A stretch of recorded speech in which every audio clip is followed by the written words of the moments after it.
We've come to the New Inn in New Romley in Kent. It's a haunted pub.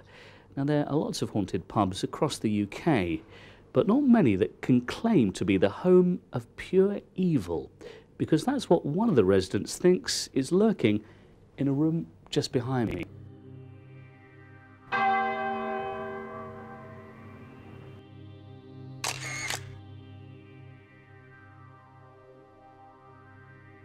I've been landlady here for 18 months, but I've lived here all my life. We believe that the ghost is one of the past landladies, possibly from the 13th, maybe 15th century. I call her Lizzie purely because we've been told her name is Elizabeth May. She's one of the old landladies, as I said, and from what we can gather, when this building was first built, it was all sort of like little rooms. It's all been done up for the time sort of thing now. And she had a lot of work to do.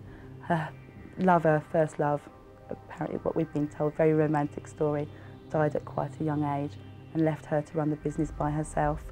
And this was an old coaching inn, so she had her work cut out with the stables and everything else to keep the building and the business going. And I think one day she just had too much and she went up into the attic and hung herself. She just does silly things, turning the gas on and off when we're working behind the bar.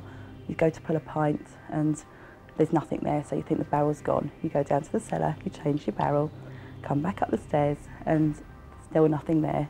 So you go back down to the cellar, change the barrel, you know, you've sorted the tap out, make sure it's all fine. Come back up the stairs, you've done it properly. Come back up the stairs, pull another pint, and there's nothing coming up again. She pulls pints behind that bar. I've seen her. She sits there and drinks them along with you. And when you actually see the scene of her pulling that pint, it's not pulling her pints, her pumps she's pulling, it's one of the older, you know, well, the only reason I've seen these things in antique shops. I haven't actually seen her, but just knowing that she's around. One morning I got up for breakfast, doing the breakfast for my residents that come to stay. It was about 7 o'clock in the morning. There's nobody else down in the bar area. Heard a smashing of a glass. And I come out into the bar and there was nobody down here at all. Couldn't figure out where it had come from. Went back in, carried on making breakfast. Well, is there somebody else down here or not? No. This is the room number 4, where most people seem to have had problems here. Could it be that inside this room, the very room itself is holding on to some sort of evil feeling? Or is there actually some sort of evil entity actually still in the room? Feels like a man. Feels like a man. It's not a woman.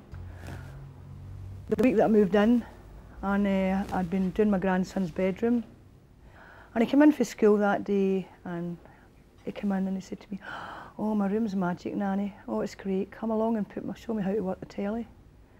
Couldn't get into the room. 4 hours later, we had to take the whole frame out. There's no lock in the door. There's nothing on the door that should have held that door locked.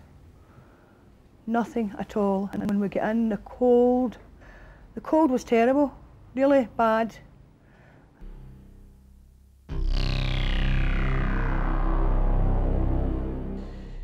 Bit apprehensive about going in here, but let's go in and take a look and see what we feel.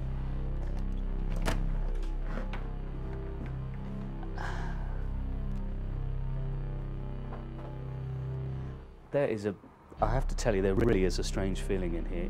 It's very cold. I don't just mean cold, it's just like spiritually very cold in here, and it's just a very nasty feeling, and it's difficult to put into words, but it really does feel very unwelcoming, very unfriendly, and like who or whatever is in here really doesn't want us to be in here. So you stayed in this pub. Yes. What did you experience? Well, nothing very supernatural, I'm afraid. A few shadows, a few creaks, but nothing I could really say was definitely a ghost. Right. So what theory do you put this ghost down to? What do you think's going on here?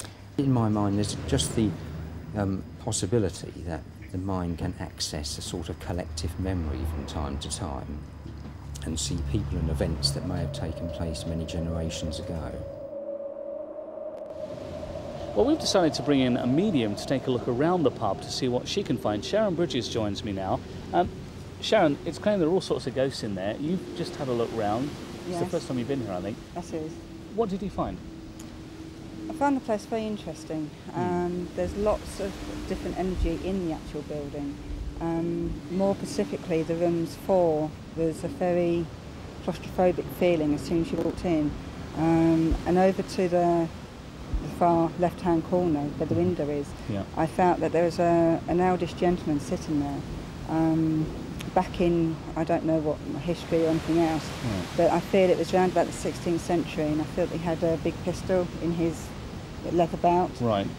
Quite a short guy, quite stocky, and had one of those hats on as well, you know, the pilot hats, I presume they're sort of called. I felt he was, as if he was like, that's his room, and he just doesn't want to be disturbed. I did actually pick up that I felt that this particular gentleman was murdered in that room. Did you feel anything else around the rest of the pub? I felt a particular oldish woman, and I feel her presence, if you like, walking up the stairs, the main stairways you go up, the first part of that and the first part of the landing was quite dominant. And then along like all the landings, and up to the attic. I do feel these two ghosts are earthbound, and obviously the best thing to do is to clear them so they can move on. It's a bad room, there's badness in that room, it's evil. Well, sitting in the comfort of your lounge at home, it's easy to believe that the people here just imagined the things that they saw. But don't forget, they experienced it firsthand. They saw, heard, and even felt the ghost or ghosts that inhabit this place. And I tell you one thing, nothing on earth would make me spend a night in that room up there.